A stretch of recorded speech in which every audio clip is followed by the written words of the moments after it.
objects were bizarre. It seemed to be highly reflective, and at first he thought this was perhaps a discarded space rocket. Certainly it seemed to be artificial, but no space rocket or satellite fit the bill here. So again, if this thing wasn't an asteroid and it wasn't a space rocket constructed by humans, what was it? Its extremely shiny surface exhibits a rapid variation in brightness, and its orbital path does not match any known man-made object, leading many experts to consider it of unknown origin. But one astronomer thinks he has the answer. Duncan Steele claims that this is possibly some type of alien probe that exhibits qualities of being artificial rather than natural. Duncan Steele is a research astronomer who has taken the more conventional search for extrasolar planets to a rather logical and interesting extreme. Just as astronomers look for a drop in luminosity when new planets cross in front of a star, rogue asteroids and probes could also be detected using the same technique. Well, would the same thing not happen if a spaceship or a space station or a space probe did the same thing? So his theory is that we can hunt not just for extrasolar planets, but for AI space probes and space stations. With over 1 million objects orbiting the Earth, scientists are on a 24-hour watch. 1991 VG is an object that really sticks out as not being an asteroid-like object or a rock, essentially in orbit around Earth. Could it be an alien space probe of some sort? One of the most extraordinary things about this object was its strange, irregular orbit. And indeed, it's an orbit that's going to take it tantalizingly close to planet Earth in 2017. What will scientists discover when 1991 VG passes close to Earth again in 2017? This is something that actually exhibits qualities of possibly something else. Some experts theorize it's a Bracewell probe, a type of probe that theoretically could be sent by an extraterrestrial civilization to monitor and communicate information about Earth.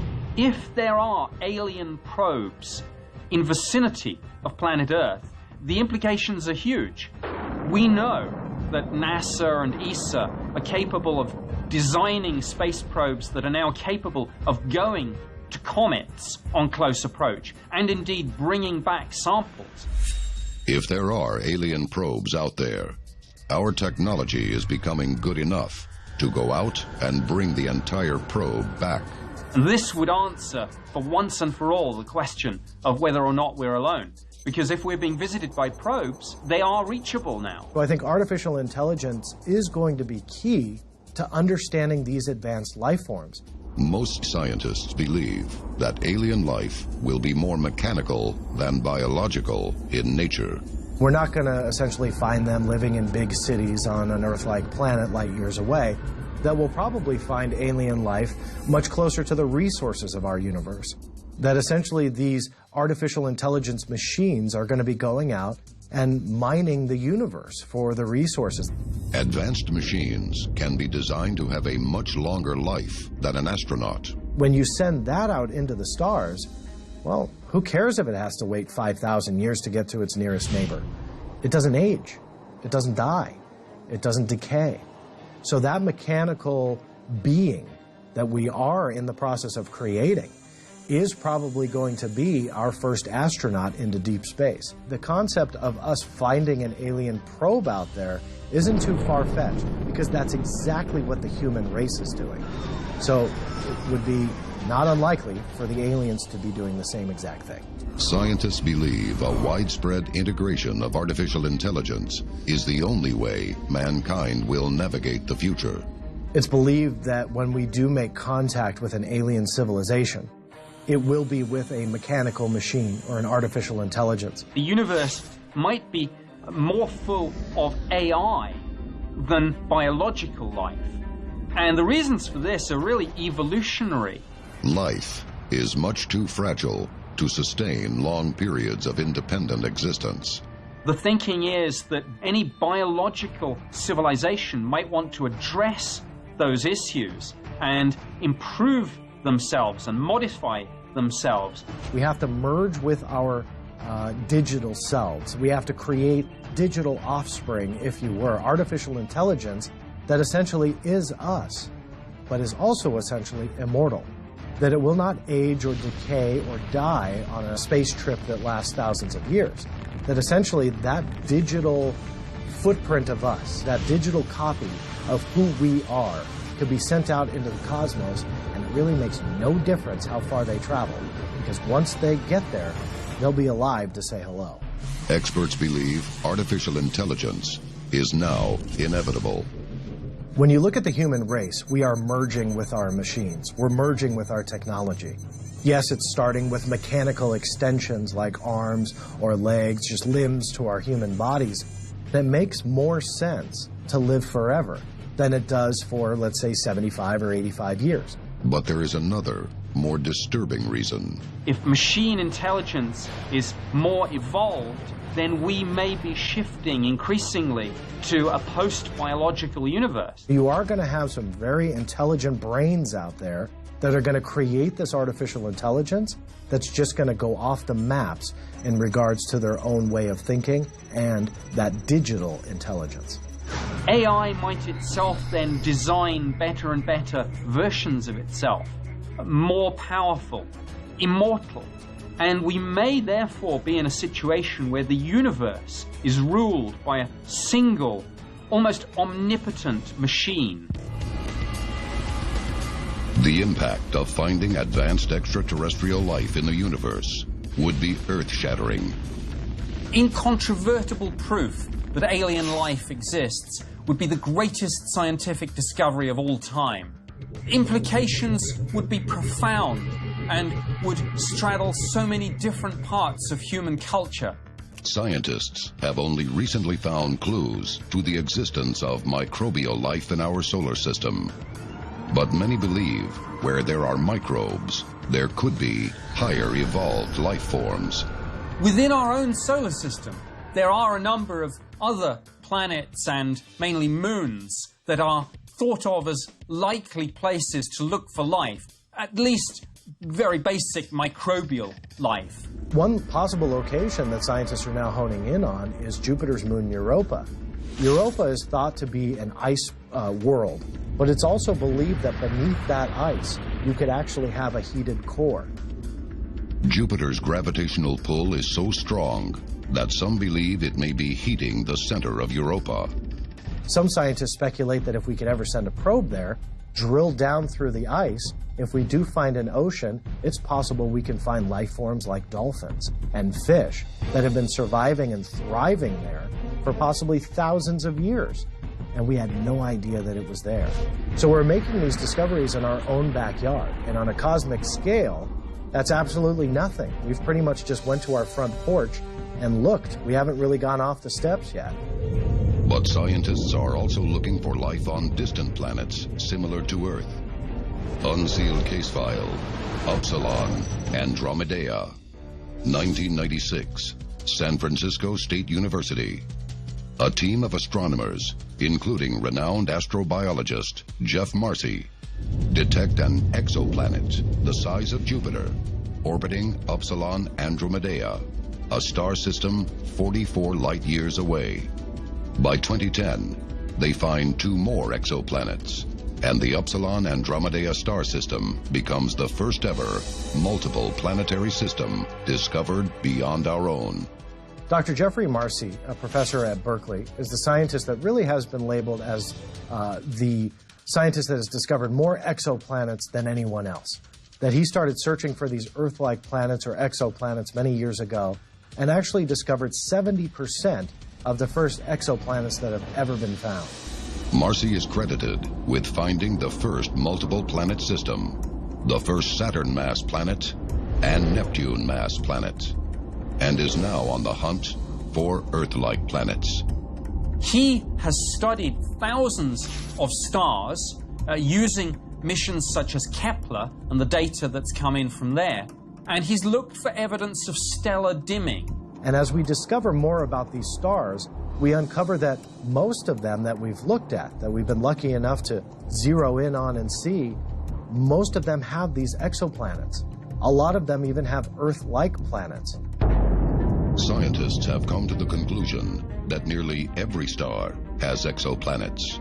And when you look at that math, and you look at the realization that those planets are out there to look at, I think the likelihood of alien life and intelligent life just went up by an exponential number. So the possibility for life forms are never ending when dealing with space. And the reason is because the environments that are out there, the environments that life can flourish in, is never ending.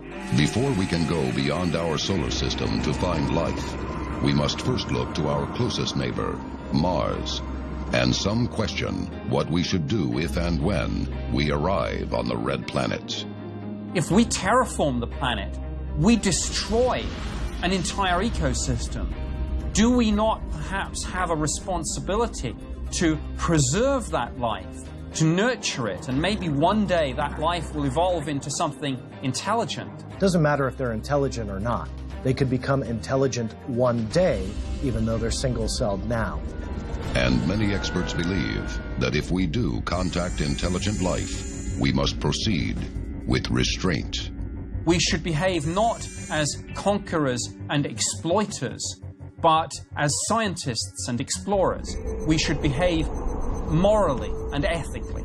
That's one of the biggest things that we should do in our responsibility factor, is going out there and being more observational versus interacting with any life forms that we discover.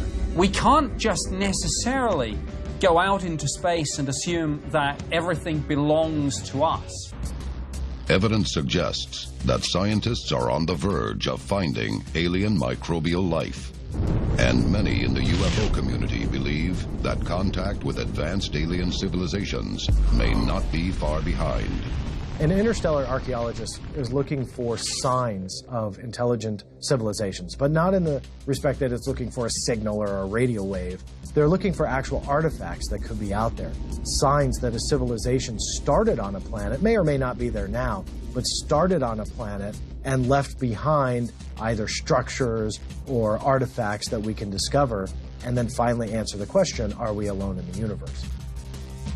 Interstellar archaeology operates on the premise that advanced extraterrestrial civilizations are detectable. They might, for example, mine asteroids and planets. They might construct vast space stations. And it might be that with the right tools, with sufficiently powerful telescopes, we could find evidence of their activity. In 1964, Russian astronomer Nikolai Kardashev proposed a theoretical method for measuring a civilization's technological advancement. The Kardashev scale defines the level of advance of a civilization by virtue of its energy consumption. So a Type 1 civilization would be a civilization around about our own level, but perhaps maybe 200 or 300 years in the future, that harnesses its entire planet. There is a planet-wide effort to generate power through whatever means. Kardashev predicts alien energy consumption will be on a cosmic scale. A Type 2 civilization then harnesses not only its planet, but also the star which gives it its life. And so essentially, here on Earth, we would have to harness all the energy on our planet, and then essentially figure out how to harness our star. Then we have to gather all of that energy and use it for whatever it is that we're going to decide to do in the future. That would essentially be a Type 2 civilization. But a Type 3 civilization must harness the power of the galaxy in which it exists. I think with the vastness of space, it's absolutely safe to say there are Type 3 civilizations out there, just simply by the sheer number of galaxies and stars and planets, and just the sheer size. If one was dealing with advanced civilizations that had harnessed the power of their parent stars, or indeed of their entire galaxy, the structures involved would be sufficiently immense that they might be detectable to us here on Earth. Unsealed case file, the Dyson Sphere. In 1960, physicist Freeman Dyson publishes an article in the Journal of Science in which he proposes a radical idea, now known as a Dyson sphere. This is the idea that a series of almost mirrors or probes would be constructed so close to the star that all the energy of that star would be something that could be harvested. Now, this might almost be encasing the star. Dyson's idea finds support from the scientific community because of its simplicity and detectability. We know that we can harness the power of the sun with solar energy. And so when you conquer trying to harness all of that energy of a star, how are you going to get all of that energy that is just radiating from that ball of gas in every which direction? We might be dealing, when it comes to things like Dyson spheres and other similar constructs of particularly Type 2 and Type 3 Kardashev civilizations, we might be dealing with structures so immense that they are literally on stellar or galactic scales. It's a theory that famed astrobiologist and exoplanet pioneer Jeff Marcy takes a step further. Now, conventional thinking is that stellar dimming occurs when an exoplanet passes in front of the face of the star. But Marcy's theory is that exactly the same thing would happen if a vast alien structure, a space station, a Dyson sphere, passed in front of the face of the star. So, effectively, Marcy is looking not just for alien planets, but alien space stations. Interstellar archaeologists are scanning the cosmos for signs of advanced civilizations. But mounting evidence suggests the existence and variety of alien life forms may be almost unfathomable. We know that there are hundreds and hundreds of millions of galaxies out there. And each of those galaxies has hundreds and hundreds and hundreds of millions of stars. And so when you talk about billions and billions and billions of stars out there, and each of those stars has maybe 5, 6, 8, 10, 12 planets by themselves, you're talking about an astronomical sum of possible locations for intelligent life. Researchers in the UFO community have long been amazed at sheer variation of aliens that eyewitnesses have described. Sure, the most common will be a biological life form, 2 legs, 2 arms, whether it be a bigger head than humans or smaller head, bigger eyes, that's what we see. But it can go much deeper than that. You can have biological life forms, but you can also have mechanical life forms, artificial intelligence, thinking machines that are so far more advanced than biological entities that we can't even fathom how intelligent they can truly become. Unsealed case file, Salyut 7, Space Station. July 12, 1984, Earth's orbit. In 1984, Soviet cosmonauts on board the Salyut 7 mission encountered what they could only really describe as immense entities out in space that they likened to angels. Salyut 7 is a Russian space station that is in operation between the years 1982 and 1991. They witnessed a strange orange glow. And of course, the nightmare scenario was that this was a fire of some sort.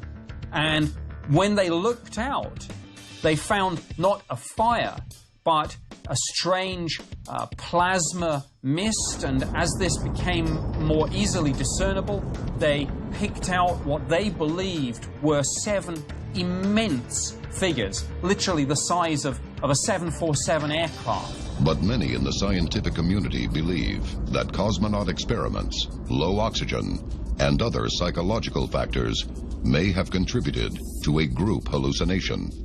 We know that they were conducting medical experiments of some kind. We don't know the details, so it may be that that was a factor. Also, of course, we know that fluctuations in pressure and in oxygen might affect the brain. Russian Mission Control is optimistic that when a second crew arrives, the situation will resolve and they will get some answers. What was particularly intriguing about this incident was the fact that a few days later, 3 further cosmonauts arrived at the space station, and they witnessed exactly the same thing. This strange orange glow recurred, and again, these entities, whatever these things were, reappeared. What exactly did the cosmonauts of Salyut 7 actually see? Now, in terms of witnesses and reliability, cosmonauts are just about as far up the scale as you could get. These people are highly trained professionals with absolutely nothing to gain and probably an awful lot to lose by coming out with a story like this. So when these people say that this is what they saw, I mean, it really is, to the best of their recollection, what happened. Russian space authorities dismiss the cosmonauts' reports, but many in the UFO community see their story as yet another form of an alien encounter. Looking at the Salyut 7 sighting really shows us, I think, the huge variety of things that people see. But I think when you look at the whole range of witness statements, it's readily apparent that there's such diversity.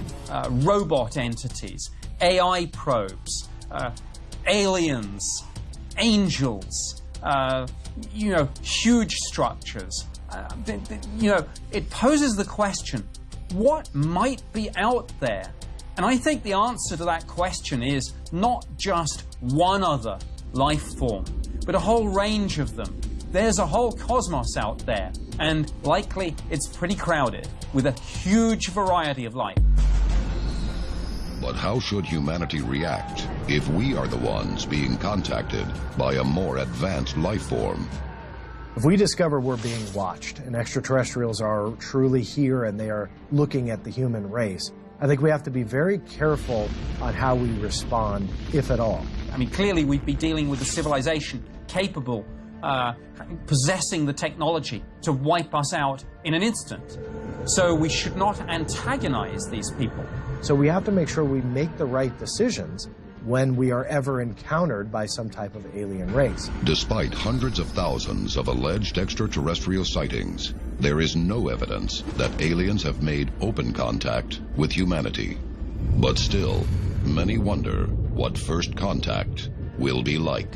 Will we detect a signal from another civilization? Will there be huge alien motherships hovering above the world's cities? Will there be a landing on the White House lawn? Might there be an alien invasion? I don't know how any of this will unfold, but however it goes down, it will be a defining moment in human history. If and when it does happen, first contact is bound to fundamentally shatter the world as we know it.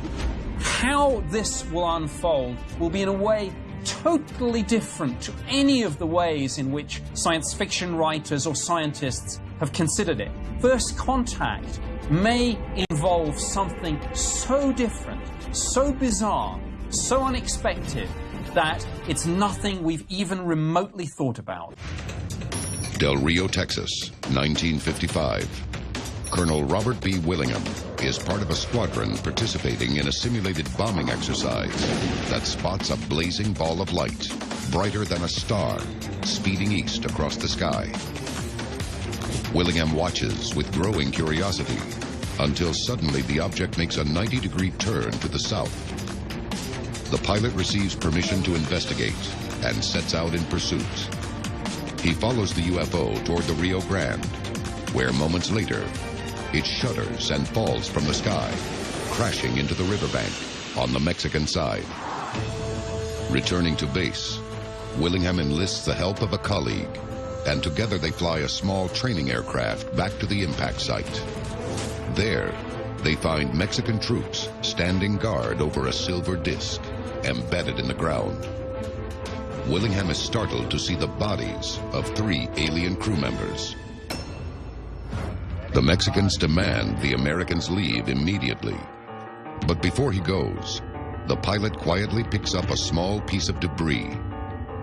We start utilizing technology that from an evolutionary standpoint was created 10,000 or 100,000 or even 1,000,000 years beyond who we are and what we are today, we start playing with that technology, it could be a very dangerous scenario.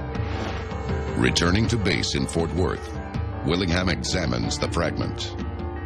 Its interior is honeycombed, but the metal proves stronger than solid steel. His attempts to cut into it with a torch have no effect. The fragment is unlike any metal Willingham has ever seen before. But before he can probe its secrets any further, Willingham is ordered to hand over the fragment to a laboratory in Maryland. It's the last he will ever see or hear of the mysterious metal. Soon after, Willingham receives a threatening phone call, warning him to never disclose what he saw that day on the Mexican border. It will take over 20 years for the pilot to come forward with his story. What happened to the Del Rio fragment? Who threatened Robert Willingham? And why were they so desperate to silence him? Experts believe that for decades, the American military has been involved in a secret program to reverse engineer recovered alien artifacts into the next generation of high-tech weapons. How do you develop a metal that's very light, very malleable, but at the same time stronger than steel? Maybe they existed from the future, maybe they existed on another planet, but once we got our hands on this technology, we were able to figure out what it was supposed to do, then use our own industrial methodologies, our own scientific methods to recreate it. And some think that an alien metal may have already brought the next great leap in military technology. Unsealed case file. The Dolnogorsk incident. Dolnogorsk, Russia, January 29, 1986.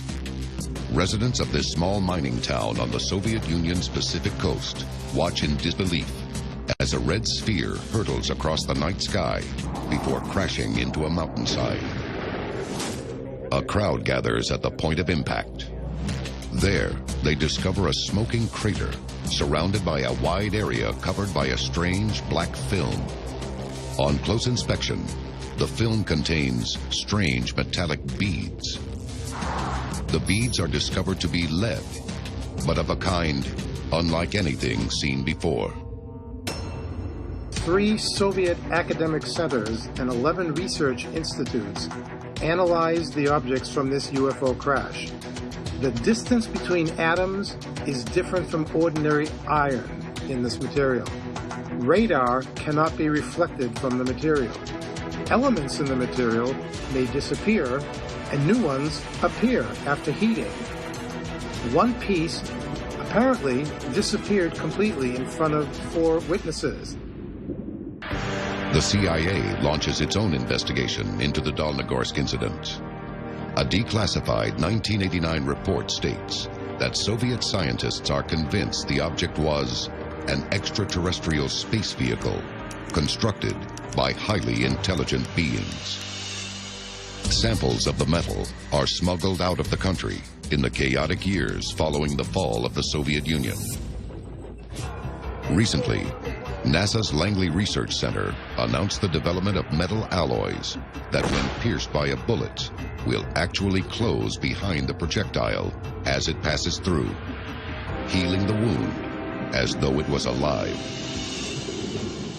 Is NASA's new generation of living metal the result of the re-engineering of alien technology recovered at sites like Del Rio and Dolnogorsk? And what other effect might these exotic elements have on our future? Many experts believe that alien metals recovered from crashed UFOs are secretly being re-engineered into the latest generation of military technology. But for every crashed UFO that is recovered, how many more land on Earth unnoticed? And what effect do these masses of alien metal have on our environment? Delphos, Kansas, November 2nd, 1971. 16-year-old Ron Johnson is working on the family farm when he spots a bizarre object hovering in the night sky. It's a metallic mushroom-shaped craft, emitting a blinding light from its base. Ron runs to get his parents, but by the time they return, the UFO is almost out of sight. The craft, however, has left something behind. It's a glowing ring burned into the ground. The Johnsons later describe it as a strange kind of crust, as if the soil was crystallized. Fascinated, Ron's mother touches the ring. Her fingers immediately go numb. Returning the next morning, the family finds that an overnight shower has left the ground soaking wet, but the encrusted ring is bone dry. Officers confirm the Johnsons' description of the ring. A UFO investigator visits the site to take samples of the soil ring for analysis. It's found to contain hydrocarbon particles unknown to science, along with a strange organic material made up of white, crystal-like fibers. But what could have caused this? What transformed normal soil into an entirely new substance? The answer may lie within the UFO's hull. Man-made spacecraft rely primarily on aluminum in the construction of the outer shell. But the periodic table of elements also includes a number of radioactive metals, materials comparatively rare here on Earth. Could the presence of these radioactive elements be abundant in alien metals? Was the hull of the Delphos UFO radioactive, or was it imbued with another cosmic power we have yet to understand? Just 2 years prior to the Delphos UFO, in 1969, the U.S. government passes the Extraterrestrial Exposure Law, making it illegal for any citizen to retrieve or be in the proximity of any personnel, spacecraft, or other property that has entered our atmosphere from outer space. Presented as a national security measure to prevent possible contamination, the law grants government agencies sweeping authority to force any violators into immediate quarantine. Do UFOs really pose a significant health risk to the public? Unsealed case file. The Tully Saucer Nest. Queensland, Australia, January 19, 1966. Farmer George Pedley watches in amazement as a massive metallic disc rises from a nearby lagoon. Clearing the treetops, it suddenly accelerates, vanishing into the distance.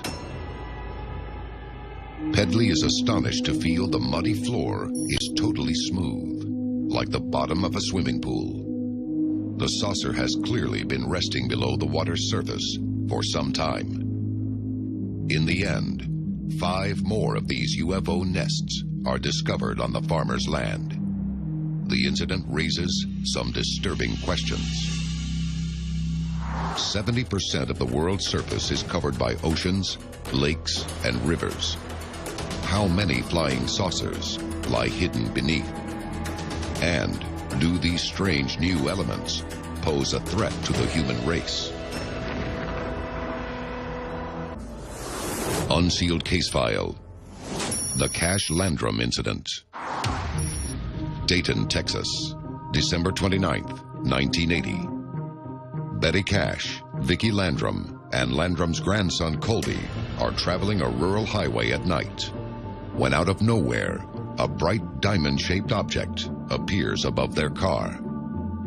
The 2 women stop and get out for a better view, only to step inside a wall of blazing heat emanating from the object.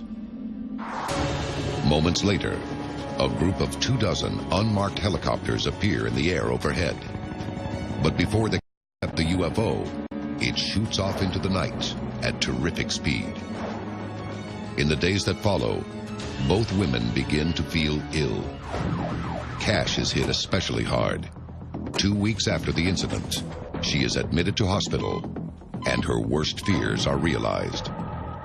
Betty Cash has developed skin cancer.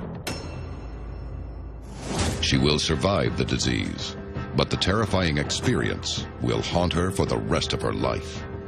Doctors suspect all 3 occupants of the car were exposed to a strange form of ionizing radiation. Could even the briefest exposure to UFO metals result in a lifetime of physical trauma? We know that science is not right all the time. As quickly as we're putting it into the history books, we're rewriting it. The people we hold in the highest regards as the smartest scientists in our history, we're proving them wrong. Some ufologists believe there is an even more sinister phenomena attributed to extraterrestrial metals. One that, at least on the surface, does not appear to physically harm its host. And many more people have been exposed than we could possibly know. According to one estimate, 10 million people worldwide claim to have been abducted by aliens in the half-century since records began. And some return with more than just the emotional scars of their experience. When you look at these objects through a microscope at low magnification, 50 to 100 power, which is a typical biological microscope, you can see a little piece of metal sticking out covered with some kind of biological tissue.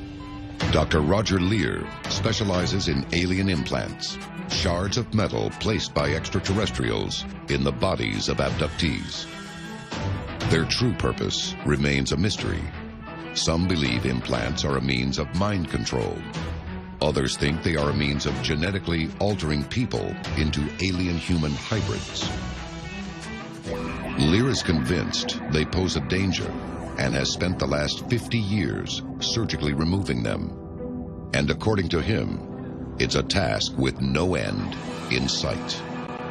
In the abduction phenomena, there is apparently 10 to 15% of those who we believe are true abductees that might have been implanted. Now, we're talking about implants that are visible on an X-ray or a CAT scan. Based on Lear's estimates, up to 1 million people may be carrying alien implants.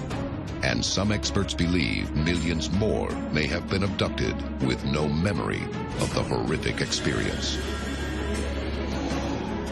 Are undetected alien metals transforming the very fabric of our lives into the time bombs of alien apocalypse?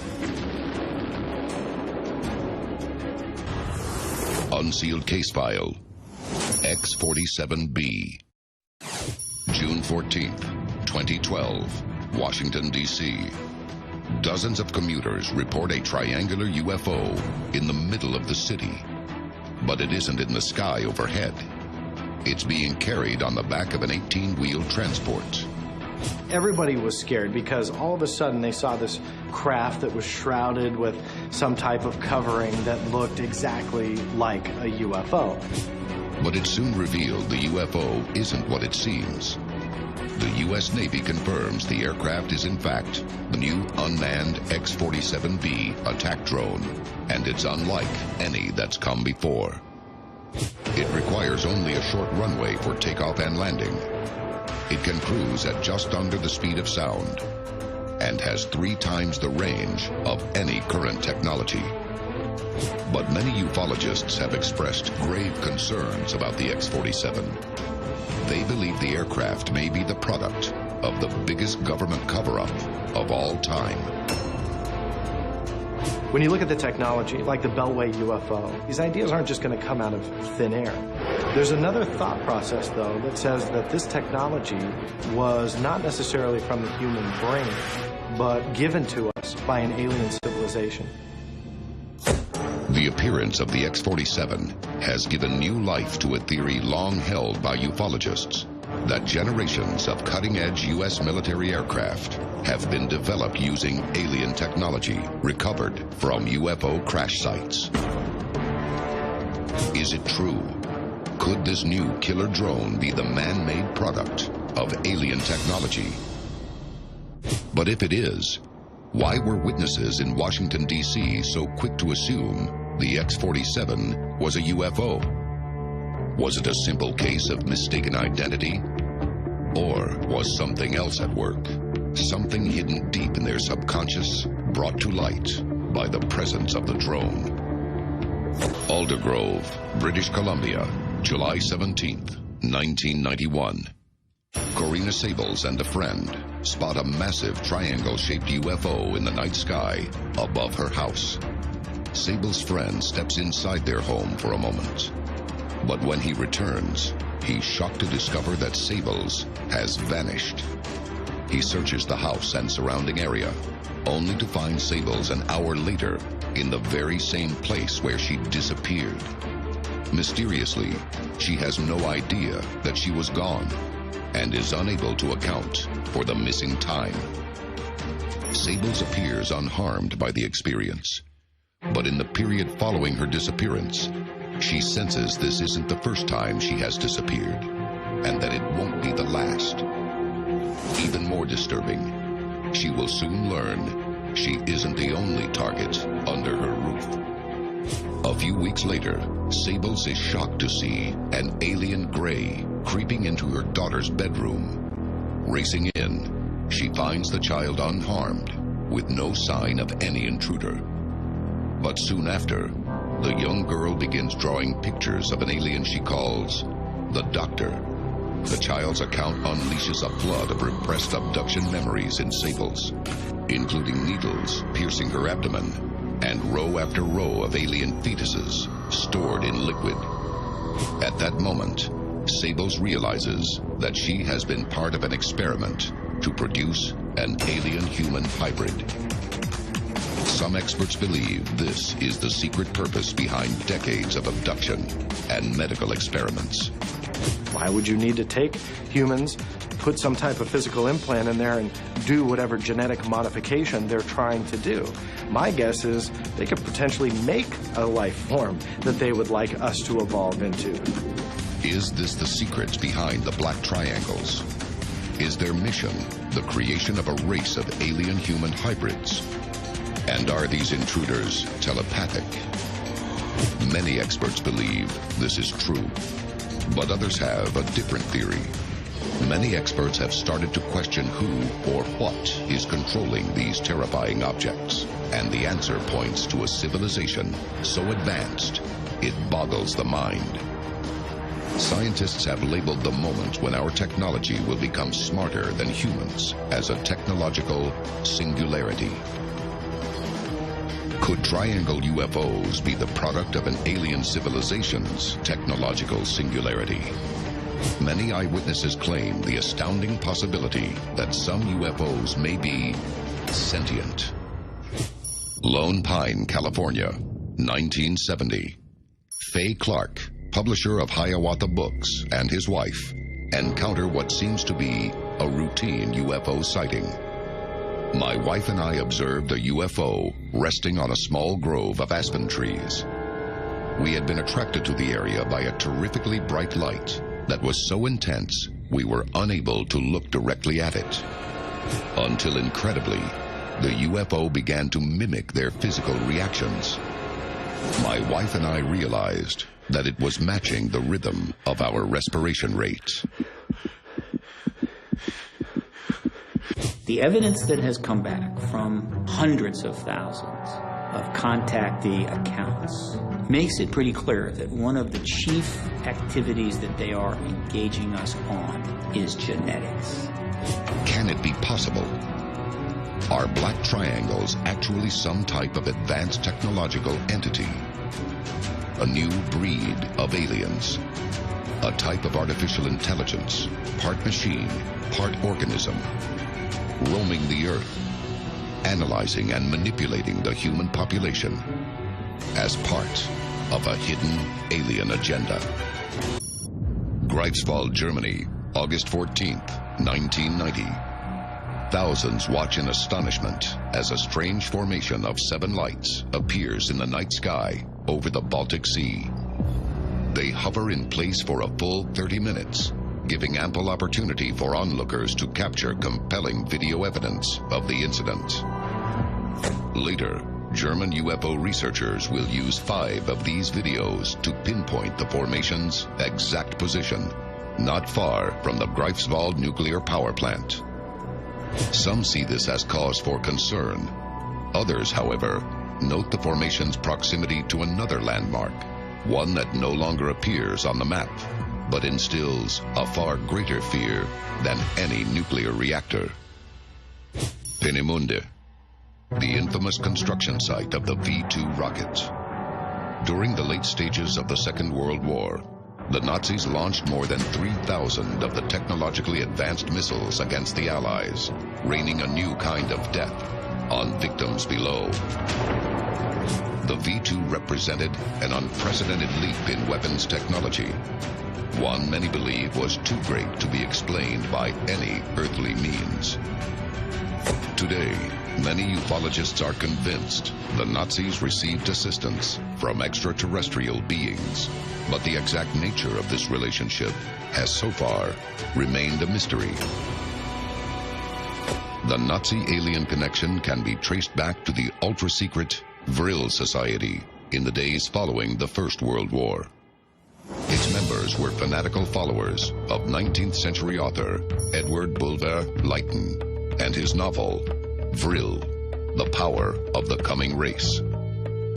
In it, the author describes a race of ethereal beings living in an underground utopia, forged by their ability to wield a mystical power known as the Vril. Even the book was a work of fiction. There were a group of people that followed the story, that believed it to be true, that thought the Vril actually existed, that this otherworldly power source could be tapped. Society members, including Heinrich Himmler and Rudolf Hess, believe the ancient Aryans possess similar powers, drawn from a mysterious black sun hidden behind our own. The society really believed in the black sun. That was one reason why when the Nazis were developing their uniforms for the elite SS and the black trench coats that were worn by the German secret police, that was why they were all black. And the swastika was black, and it became a black symbol because it was tapping into the power of the black sun. Hitler himself is rumored to have joined the society in 1919. But the Vril Society will remain a closely guarded secret throughout the rest of his rise to power until an unexpected event will force them out of the shadows. Unsealed case file: The Nazi Roswell. Freiburg, Germany, summer 1936. Residents report a strange, disc-shaped object has crashed nearby during the night. Elite SS troops are on the scene within the hour. There, they allegedly find not only wreckage, but also the bodies of the craft's alien crew, including one survivor. The extraterrestrials are quickly whisked away along with the debris. From Freiburg, this strange cargo is taken to Wewelsburg Castle. It's the spiritual heart of Nazi Germany, lavishly decorated with the symbols of Nazism, including the Black Sun. There, it is reportedly delivered into the care of the fanatical scientist Hans Kammler, who years later will oversee the development of the V-2 rocket. In the meantime, Kammler is alleged to have devoted himself to the study of the UFO's technology, with the intention of using it to develop a Nazi superweapon. Many leading ufologists believe that Nazi Germany engaged in a secret program to use technology recovered from a crashed UFO to build a new generation of superweapons. Some believe it was a flying saucer propelled by an anti-gravity drive. But there is another, even more shocking theory. Kecksburg, Pennsylvania, December 9th, 1965. Residents report a strange, bell-shaped object streaking across the sky. It appears to adjust trajectory before crashing in the woods outside town. When they gathered, what they noticed was that almost instantly a group, a unit of American soldiers who wore no insignia and came with a flatbed truck were there to retrieve this object and take it away. People were warned, keep your mouth shut. Don't talk about this. The Army loads the object onto a truck and transports it from the site. Also seen among the recovery team that evening are personnel wearing the NASA insignia, but no explanation is ever given regarding their presence. In the years that follow, details of the Kecksburg object are leaked to the public. And to the amazement of many, they match the reported description of the most infamous and potentially deadly piece of missing Nazi technology of the Second World War. Unsealed case file, Die Glocke. 1997, investigative journalist Igor Witkowski obtains a series of transcripts from the interrogation of former SS officer Jakob Sporenberg. In them, he describes a highly classified Nazi weapons development project from the Second World War. Its code name, Die Glocke. English translation, the bell. According to Sporenberg, Die Glocke was reportedly a metallic object, approximately 9 feet in diameter and 12 to 15 feet tall. In operation, a powerful electrical pulse caused 2 counter-rotating cylinders to circulate a purplish viscous metal substance similar to mercury, codename Serum 525. According to the former SS man, this substance was likely radioactive, as test runs of the device were known to have deadly effects on any bystanders. There are quite a few theories about what Die Glocke, or the Nazi bell, actually was. One of the most prevalent theories is that it was an anti-gravitational craft. Obviously, a piece of technology like that would alter the war. Anti-gravity technology would have freed German fighter aircraft from the speed and maneuverability limitations of conventional planes, giving them supremacy in the sky. But this isn't the only theory regarding Die Glocke. Some cite an even more terrifying possibility. What Die Glocke could possibly be is a piece of technology utilized for time travel. And the reason many theorists have come forward with this idea is that it all indicates that whatever this object was, whatever Die Glocke was, the Nazi bell, it could be utilized for time travel, and that in itself would ultimately be the Wunderwaffe of the Nazi Party. Did the Nazis really invent a time machine using alien technology from a flying saucer? And did it work? Shortly after the war, the United States undertakes Operation Paperclip, a program offering asylum to top Nazi scientists in return for their help in weapons development projects and America's newly established space program. Among them was a man who would appear at the Kecksburg crash site nearly 20 years later. What were the Americans doing, and what were NASA personnel doing to recover this object? The person in Germany in charge of Die Glocke was an SS colonel by the name of Kurt Debus. He disappeared too, but he turned up in America under Operation Paperclip, where he became one of the directors of NASA. Was Die Glocke a time machine? And was the Kecksburg incident the result of a test run of Die Glocke from some 2 decades earlier? Reports suggest that a UFO crashed in Germany in 1936, and that the Nazis may have used this technology to build a time machine, one that may have crashed in the Pennsylvania woods in 1965. But did they achieve this on their own, or did they have alien assistance, as many attest?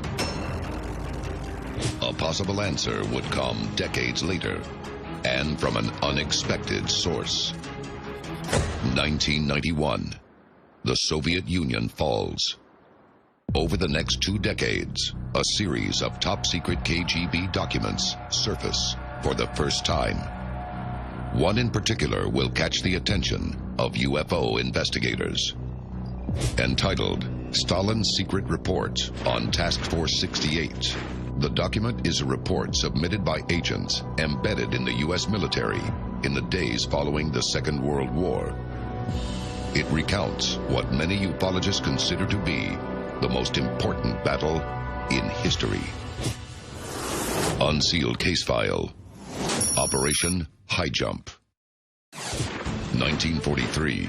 Allied forces have driven Hitler's army from North Africa. The tide of war has turned against Germany. But according to Admiral Donitz, head of the German Navy, the public need not fear for Hitler's safety. His submarine fleet has constructed a secret fortress in a distant corner of the world he describes as Shangri-La. In 1938, the Germans made a well-documented expedition to Antarctica with the stated purpose of establishing a whaling operation. But was this true? Or did this expedition in fact lay the foundation for Donitz's impregnable fortress? By 1945, Germany is in ruins, and Hitler is believed to be dead by his own hand. But rumors of his survival are widespread, and American intelligence is aware that high-ranking Nazis are escaping to South America through an underground network. The question is, was this the end of the line? December 1946. Admiral Richard Byrd leads a multinational task force on an 8-month expedition to Antarctica. Its codename, Operation High Jump.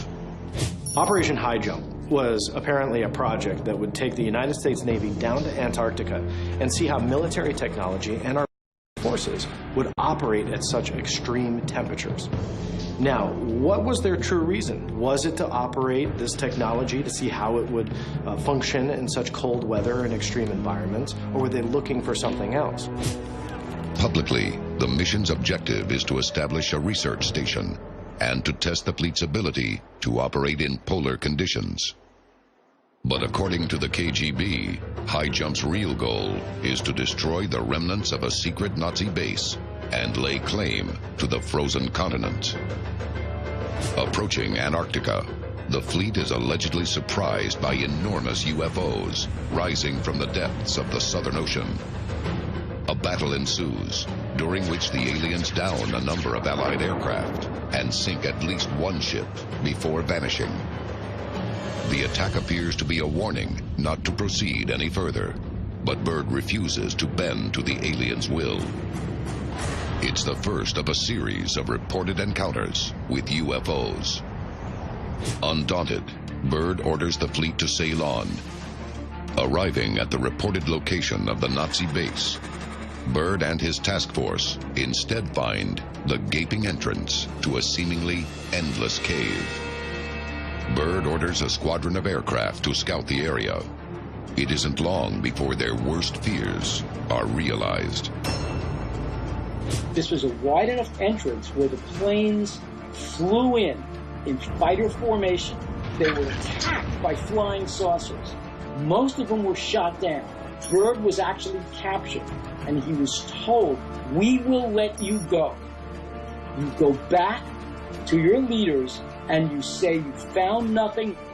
Returning home, Byrd makes no mention of aliens or alien encounters. But he does offer an ominous warning that the world must be ever vigilant to the possibility of attack from the polar regions. What did Admiral Byrd encounter during Operation High Jump? Was it really a secret Nazi alien base? And what has become of weapons like the Glocke, alleged to have been built with alien technology?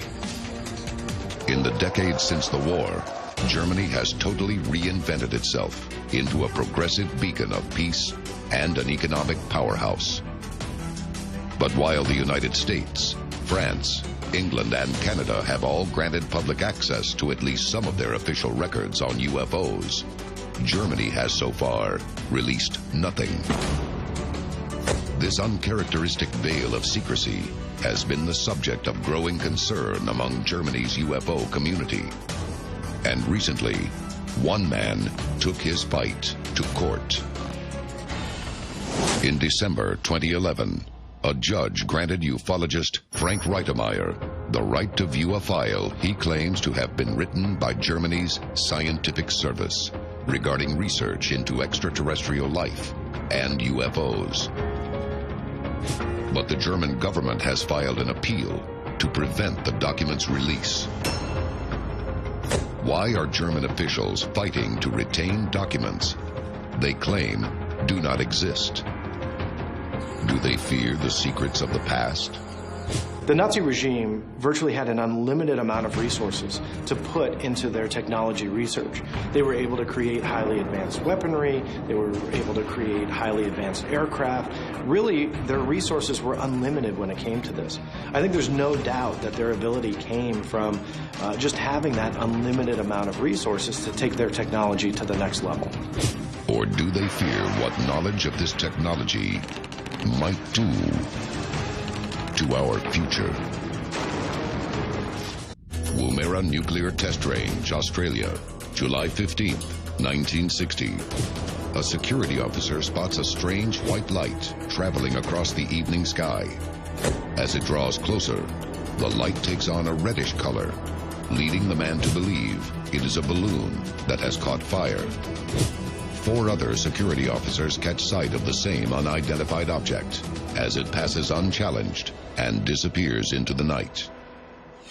An investigation is launched into how any aircraft could have penetrated Australia's most restricted airspace. But in the end, the UFO's identity and purpose remain a mystery. The incident is just one of many that occur over the Woomera test range during the early 1960s. But nothing could prepare its personnel for the shocking events of spring 1964. Unsealed case file: the Woomera Spacemen. Cumbria, England, May 23rd, 1964. Firefighter Jim Templeton is on a day trip with his 5-year-old daughter, Elizabeth. The two stop near the village of Burby Sands to take pictures. It's a happy memory for both, until the film is developed. Looking at the photos, Templeton is shocked to see what appears to be an astronaut looming in the background behind his daughter. He has no memory of any such figure from that day.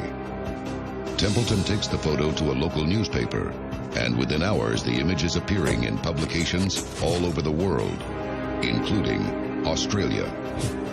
May 24th, a day after the Templetons' encounter, the Woomera test range is set to launch Britain's most controversial weapon. Woomera was the test facility running trials with the Blue Streak, which was Great Britain's first intercontinental ballistic missile. Originally designed in the 1950s as a nuclear weapon, the Blue Streak missile has been repurposed as a launch vehicle for Europe's burgeoning space program. But just as the rocket is about to fire, something extraordinary happens. There was ostensibly a video of 2 white-garbed, quote-unquote, spacemen running across the launch pad, the launch area of this British missile. 2 mysterious figures disappear without a trace, leaving Woomera personnel baffled. But this is only the beginning. When the Templeton photo began to be publicized, immediately press people saw the similarities between the 2 creatures in the way they were dressed. Templeton himself said that the creatures that were described in the video looked exactly like the creature that was in the photograph, the middle photograph of his daughter. Not long after, another disturbing connection between the 2 incidents is drawn, when it's revealed that the Blue Streak's assembly plant is located in Cumbria, not far from where the Templeton photograph was taken. What was so odd about the quote-unquote Woomera spacemen is why were these creatures, assuming they were actually there, interrupting a highly classified missile test launch? Woomera is just one of a number of high-security military facilities that qualify as UFO zones. Are extraterrestrials probing our planet's defensive capability? Is this the secret behind UFO zones? Or is something else at work? planet Earth is home to a series of UFO zones, regions where intense UFO activity coincides with strange and unexplained events on the ground. Some zones surround the world's highest security military installations, leading many to believe the two phenomena are somehow linked. Others, however, have a different, more mysterious nature. Zaostrovka, Russia, September 16th, 1989. Residents of this port watch in amazement as 6 saucer-like objects appear in the sky, chasing a 7th, darker UFO. But amazement quickly turns to terror when the port's massive crane suffers a total power failure 6 miles away. The 6 pursuers close in on the dark disk and score a direct hit, blasting it from the sky. The aggressors vanish, while their target plunges into a swamp inside Russia's most notorious UFO zone. Unsealed case file. The M Triangle. The M Triangle is a remote region 600 miles east of Moscow. Surrounding the village of Molyovka, the area is notorious for its frequent incidents of the unexplained. Local inhabitants regularly report seeing strange objects overhead and strange ghostly beings lurking on the outskirts of the area's forest. While not an officially restricted area, the Russian military warns visitors to avoid the M Triangle. This has not stopped independent investigators from entering the danger zone, attempting to uncover its secrets. Many visitors to the M Triangle report disturbing auditory hallucinations and waves of intense fear. Journalist Pavel Mukurtov entered the zone with a group of fellow investigators to report on the strange goings-on within its borders. Many of the team quickly fell ill, but Mukurtov experienced something very different. He left the triangle with the strange feeling that he had somehow acquired great knowledge of physics and aerospace engineering. In the months after his experience, he applied for the Soviet space program and was accepted, despite having no previous experience in the field. What is behind the strange events in the M Triangle? The efforts of investigators like Mukurtov have revealed something scientifically unique about the region. The Earth's normal electromagnetic field appears to defy the laws of nature. Is there something about electromagnetism that lays the foundation for the world's UFO zones? Ceballos, Mexico, September 1976.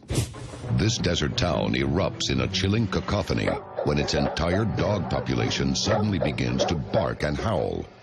Startled citizens rush into the streets, where they are amazed to see a massive UFO, nearly 1,000 feet long, looming overhead. The barks and howls are quickly drowned out by a deep pulsing hum that seems to emanate from the craft. One witness described it as one side of it took up his entire neighborhood that he could see going off in the distance. So this thing was large. The craft hovers momentarily before disappearing into an infamous stretch of nearby deserts with a long history of UFO activity and other incidents of the unexplained. Unsealed case file. The Zone of Silence. Some 400 miles south of the is a vast stretch of barren wilderness known as the Zone of Silence. The region earned its name following an incident in 1970 in which an Athena test missile launched from a base in Utah crashed on the desert plain. An American unit dispatched to recover the wreckage discovered their radios and all other electronic equipment had mysteriously become inoperative while in the area. Further scientific investigation revealed the zone to contain exceptionally high levels of the mineral magnetite, thought to have been deposited here long ago by an unusually high number of falling meteorites. The intense electromagnetic field generated by the zone's magnetite deposits might explain the equipment's interference. Are aliens somehow attracted by the presence of electromagnetism in UFO zones? Or are they responsible for these strange readings? If you look at all of the alien plots, it's still unclear whether or not they're here to save us or slaughter us. Mounting evidence suggests that planet Earth is home to a series of UFO zones where strange physical and paranormal phenomena occur alongside alleged alien activity. The question is, do aliens create these zones, or does something attract them? Many experts have observed strange electromagnetic readings in many of these regions. Could this energy be the secret behind the world's UFO zones? And if so, why?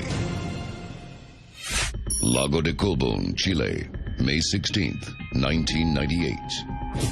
30 witnesses report the appearance of a massive, disc-shaped UFO over the nation's largest hydroelectric dam, Santiago. Onlookers describe the object as dark, with a large orange light at its base. The object hangs motionless in the air for some 20 minutes before disappearing over the Andes. It's just the latest in a long series of sightings in the area. They are regularly seen rising from the water close to a nearby hydroelectric station and often appear to be drawing energy from the power lines, as if refueling. Prior to the station's construction, the area suffered few blackouts. Now it faces up to 3 outages a week. How much energy does it take for a craft to go 5,000 miles an hour, 10,000 miles an hour? Obviously, a huge amount of energy. Is this the answer to the mystery of UFO zones? Are aliens using places like Lago de Colbún and Woomera as a source of energy? And could others, like the M Triangle, represent the ideal hiding place for their spacecraft? Today, Chile ranks 5th overall in UFO sightings since record-keeping began. It's an uncommonly high number for a country with a relatively small population. Also uncommon is its government's embrace of this phenomenon. Recently, they opened the nation's first UFO trail, passing through the region's most infamous hotspots, and continue to encourage visitors to seek out strange objects in the sky. But why would any government encourage its people to confront beings from another world? The answer may lie in another UFO zone, thousands of miles to the north. Unsealed case file. The San Luis Valley. San Luis Valley, Colorado, 1993.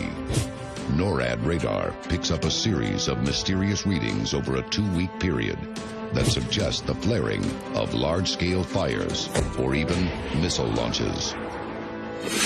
Helicopter searches, however, turn up nothing. Officials are baffled. But ufologists aren't surprised. They know the Colorado-New Mexico area has been a highly active UFO zone for decades. September 1967.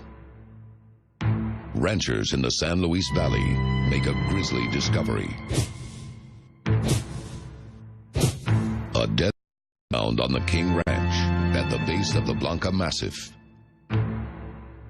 It's been stripped of all tissue from the tip of its nose to the shoulders. Its heart and brain have been removed, and there is an odd antiseptic smell present that suggests the horse was the subject of a careful dissection.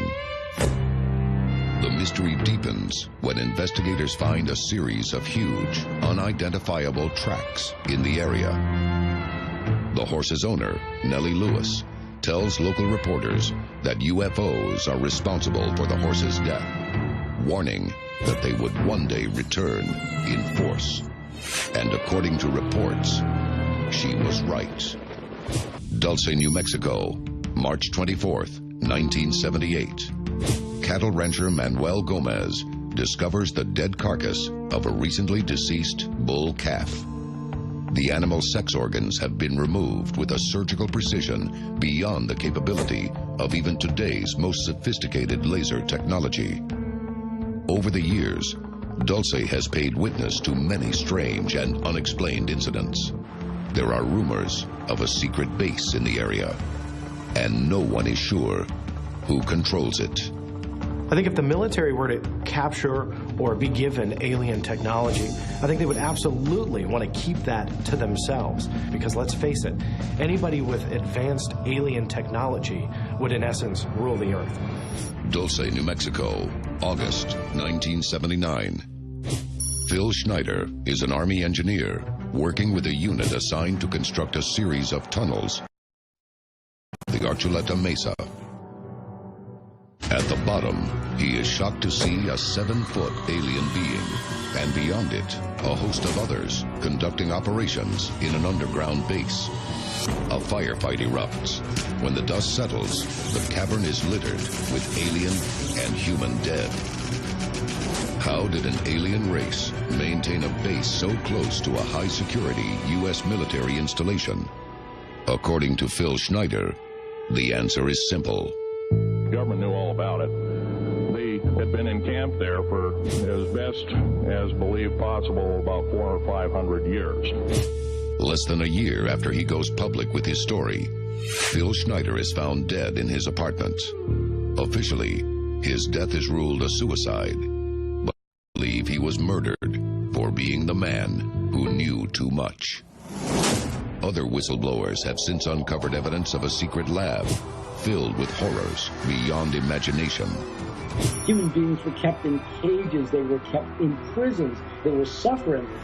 Is this the terrifying secret at the heart of the world's UFO zones? Are they places where aliens and humans are conspiring against the rest of the world? And if this is true, how long can it be before this conspiracy turns into open aggression? They're working with the U.S. military that's guarding it. They're working with U.S. scientists. And at this base, they are harvesting organs from human beings. They're doing cattle mutilations. But here's what's creepy. They're doing human mutilations. And there are these huge vats of human organs that they're using for stem cell and for DNA research to create a whole new species. Phoenix, Arizona, March 13th, 1997. Residents of the desert capital watch in wonder as a dazzling array of lights appears in the evening sky. They're far away to the north and seem to hang motionless in the air. But to those closer to the phenomenon, the lights are hardly still. Near the Nevada border, onlookers report a massive V-shaped UFO lined with lights racing south across the sky. Thousands watch as it crosses a 300-mile stretch from Phoenix to Tucson. Dozens of eyewitnesses capture compelling footage of the object. The next morning, the Phoenix lights are a front-page story receiving national coverage. The event is a cause for excitement. A UFO event of this magnitude is incredibly rare.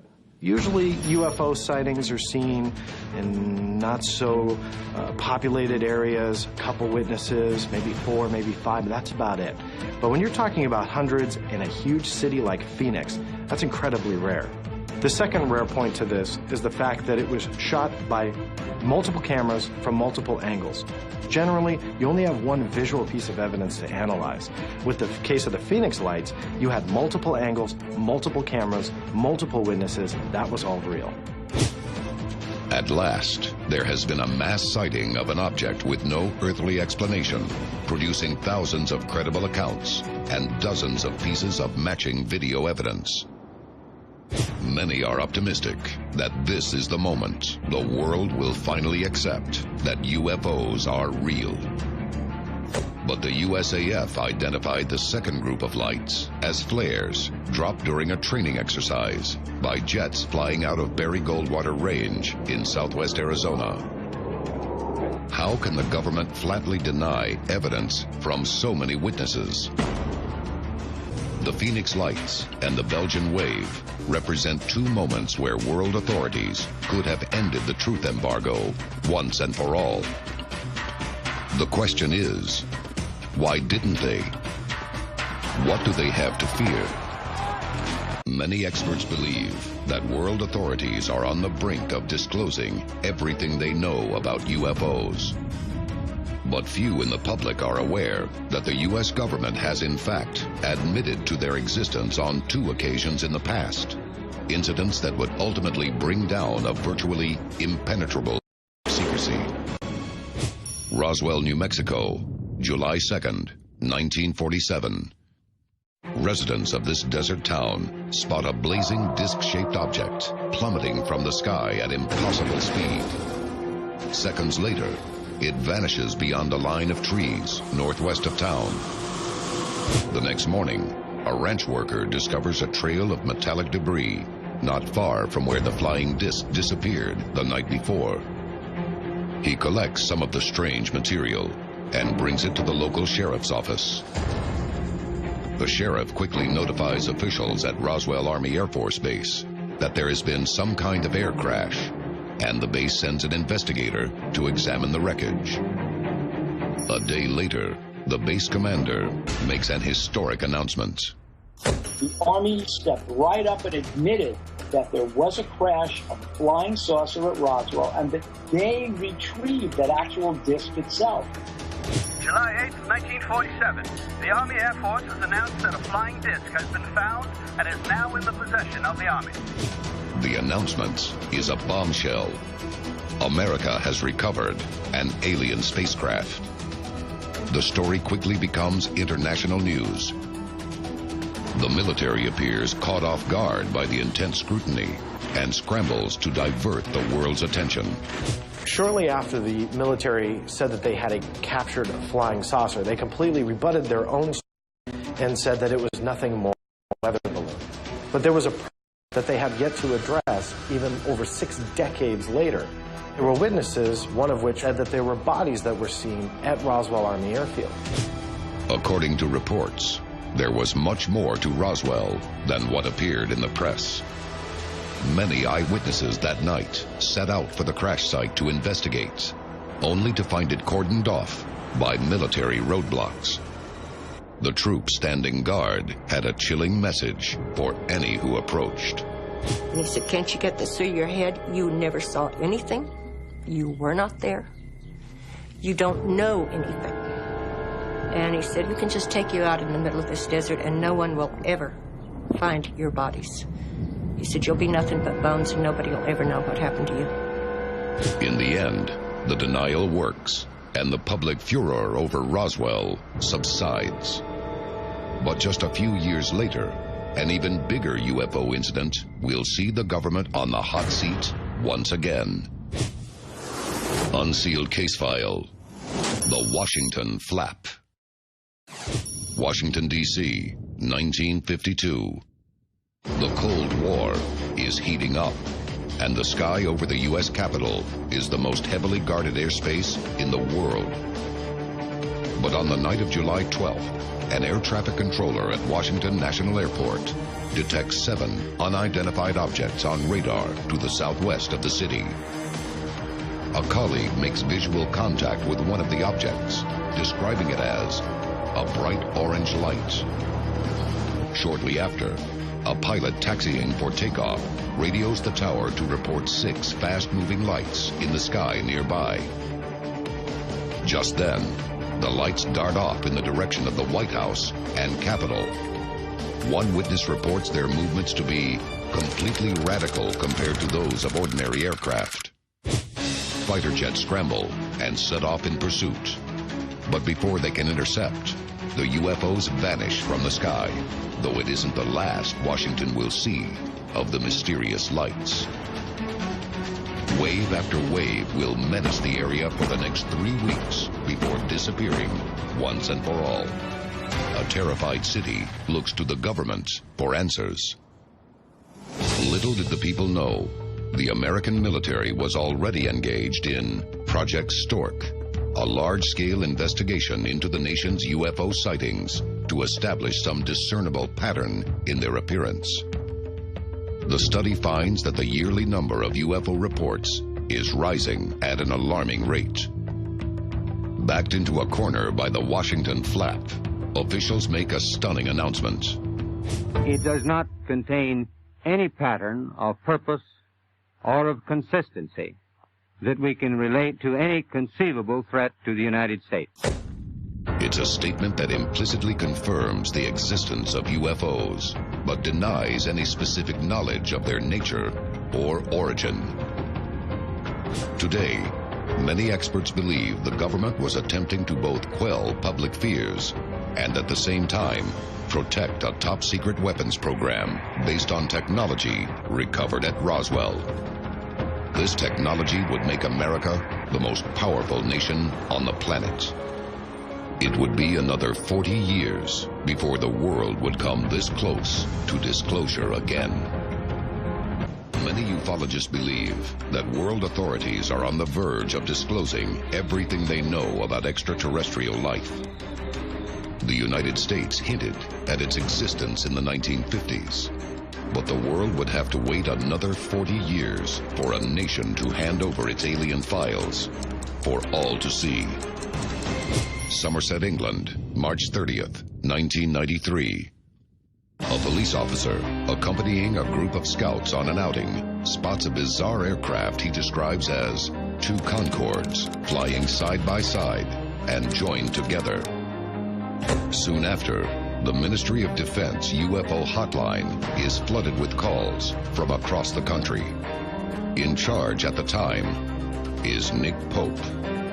This was a wave of sightings throughout the United Kingdom that took place over a period of around 6 hours. There were several dozen witnesses, including numerous police officers and Air Force personnel.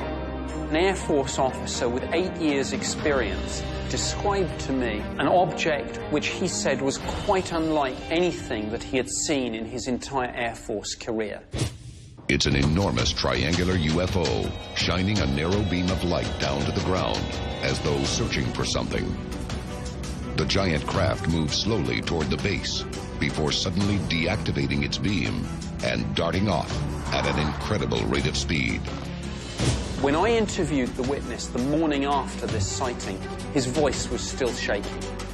The Ministry of Defense has always been skeptical about the existence of UFOs. But the sheer number of witnesses to the Cosford incident leaves the ministry with no choice but to admit that an unidentified object or objects of unknown origin was operating over the UK. Cosford sparks an unprecedented public campaign for the release of everything the government knows about the possible presence of aliens in the nation's skies. In 1998, Prime Minister Tony Blair holds a closed-door meeting on the risks of revealing sensitive UFO information. He is told the ministry remains open-minded to the existence of alien life forms. The British government's attitude toward UFOs is changing and would culminate with the most sweeping act of disclosure to date. Case file: The British X-Files. The UK's Ministry of Defence began documenting the nation's UFO sightings in the 1950s. But all of this potentially explosive information would remain under lock and key. But in the year 2000, the British government passes the Freedom of Information Act, granting public access to nearly 60 years of the nation's X-Files. Upon their release, the millions of pages expose decades of systematic government misinformation on UFOs. There are also documents that show how consistently, over the years, the Ministry of Defence tried to downplay the extent of the UFO phenomenon and discredit any media outlets that ran serious stories about UFOs and portray anyone who investigated UFOs as cranks. Among the documents are stunning accounts of UFOs directly endangering hundreds of lives, including a terrifying incident in 1995 in which a Boeing 737 approaching Manchester Airport nearly collided with a UFO. But of all the details to emerge, perhaps none is more alarming than the number of sightings over RAF Woodbridge. There are lots of rumors that there were nuclear weapons at Woodbridge. I think the number one issue here is technology. UFOs are interested in our missile sites, our nuclear weapons program, our military bases. The number one issue is defense. Britain's X-Files are a shocking indictment of the government's willingness to mislead the public, and only underscores the need for full disclosure. And that moment might be just around the corner. August 16th, 2012. A flying saucer appears in the sky over the planet Mars, racing toward the surface. But it's not a UFO. It's NASA's Curiosity rover. Her mission, to search the surface of Mars for signs of life. Recently, these efforts produced solid evidence that liquid water existed on Mars. For ufologists, this discovery had vast implications. We know from here on Earth that water is an essential element to creating life. Knowing that water existed on Mars at some point in liquid form, it just opens the possibilities of there being life on Mars. All the evidence points to the fact that Mars could have very well supported life in the past and maybe supports alien life to this very day. Many experts believe that with the discovery of water on Mars, finding life cannot be far off. And if NASA is allowed to go public with this information, they are convinced that even more profound revelations will soon follow, ending decades of speculation about the existence of alien life once and for all. But many experts urge caution. They warn that full disclosure may turn out to be a double-edged sword. Why might the revelation of life on Mars cause panic on Earth? Many people want to feel like we're the only game in town, or they're the only game in town. Any change to that paradigm of us being the center of the universe is very upsetting to some people. They might be a religion, they might be a government, what have you. And when those powers are threatened, they tend to fight back and fight for their control.